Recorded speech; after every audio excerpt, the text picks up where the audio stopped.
Novos Titãs 103 foi publicado aqui em outubro de 1994. E esse é um daqueles formatinhos com capa especial, acho que é um dos mais bonitos, tem um efeito metálico que acho que com bastante luz assim você consegue ver uma certa profundidade, assim, ficou bem legal essa edição.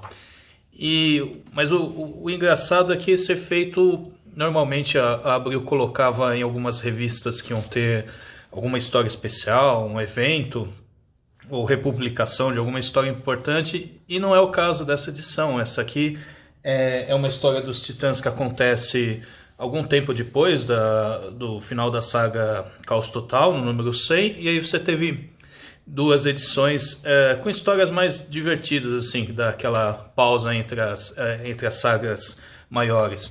Mas aqui eu acho que a revista devia estar crescendo de vendas, ou ao contrário, devia estar meio capengando naquele limite de cancelamento, que na época eu acho que era só uns 50 mil exemplares, tipo 10 vezes do que as revistas vendem hoje. Então a Abril quis dar um upgrade, né? Então a revista passa a ter 80 páginas, eles fazem um novo logotipo e botam essa capinha especial, que ficou bem legal. Mas as histórias dentro, apesar de não ser assim, nada de assim, nova fase e tal, elas são um grande evento, elas são bem legais. Apesar de, no meu caso, eu fico um pouco perdido lendo, porque eu não estava acompanhando os Novos Titãs, eu só li a parte do caos do número 100 e tal, mas já dá para ir pegando algumas coisas, você até fica meio nostálgico, parece um pouco quando você estava lá nos anos 90 e começava a ler uma revista nova e ficava meio perdido, mas ao mesmo tempo interessado e tal. E aqui, pelo jeito, você tem esse vilão Caos que veio do futuro, assim, e também vai ter algumas tropas de titãs do futuro que vieram pro passado.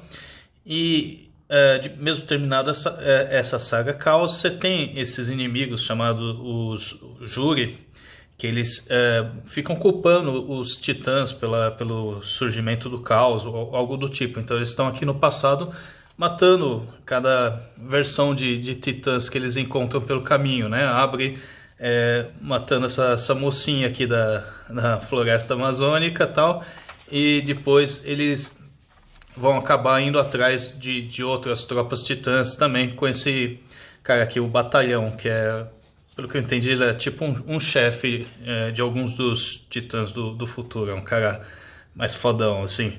E acho que uma das coisas que nota é que a arte dos Novos Titãs, pelo menos até essa fase, ainda era sensacional. Eu acho que todos esses desenhistas aqui, esse Vince Russell, ele tem essa arte super detalhada aqui, e tem aquela coisa da DC da época, que muitos dos desenhos sangravam a página, né? Preenchia até as bordas e dava um aspecto bem mais moderno, assim. E é uma história divertida, porque esse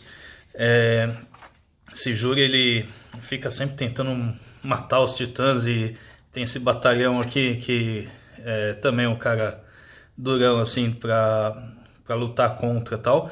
E uma das tropas dos titãs que eles encontram é esse aqui que chama Metallic, que é uma espécie de time que forma como se fosse Power Rangers mesmo, né? A primeira vez que eles encontram, eles estão aqui num clube tocando tal, e eles literalmente se transformam para vestir essas armaduras. Eu acho que depois eles se juntam e formam uma espécie de robozão assim combinado tal. Bem coisa assim da época, né? Seguindo o lance do Power Rangers. E depois aqui tem uma história quando eles capturam esse batalhão, eles fazem reviver aqui a esposa e filho deles sendo morto pelo caos tal. É bem legal essa parte aqui. E depois, assim, no final eles derrotam esse Júri, mas não permanentemente tal. E eles reencontram aqui com os titãs, que estão, pelo menos a formação atual dos titãs aqui. Essa já eu acho que nos Estados Unidos tinha duas revistas de titãs na época. Tinha uma outra que continuou com essa fase um pouquinho mais light depois do final do Caos Total, e aqui é o que já começa com seria, né, um novo arco com as histórias de verdade mesmo, né, passando essa fase intermediária assim entre grandes arcos e tal.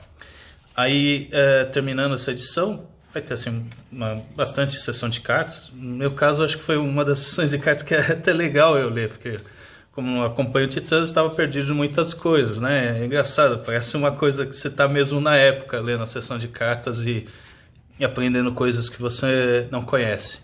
E, fechando essa edição, tem a história do Slade Wilson, que é bem legal também, a arte muito boa desse Steve Irving, que é uma história, é uma mistura meio de Nick Fury e espionagens, James Bond, coisas assim, né?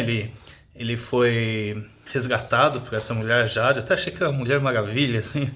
É engraçado, o visual dela é bem parecido, mas é bem sexy, os desenhos aqui são muito legais.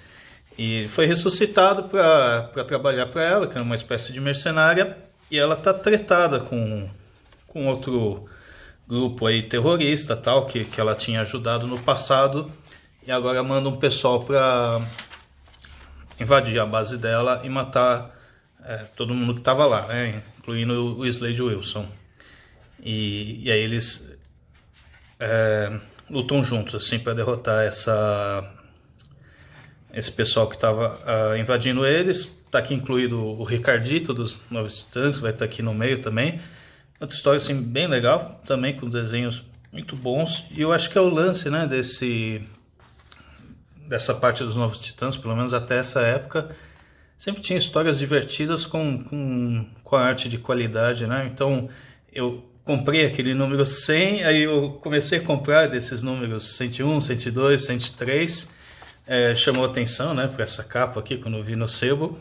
E eu também tô comprando quando começa essa fase dos Titãs do Futuro, né? Que eu acho que é lá pelo número 87, 88, 89. Agora eu tenho que preencher esse espaço aí entre os números 90 e o 100. E aí eu tenho pelo menos um arco completo dessa fase dos Titãs, que é legal, né? Quando você tem essas revistas com 100 e poucos números, você vai juntando esses pedaços assim para ter uma sequência legal de ler. Então, assim, acho que Titãs, assim, uma revista que está sempre um pouquinho mais largada lá nos sebos, né, que não é tanto valorizada, mas esconde um monte de histórias e desenhos bem legais.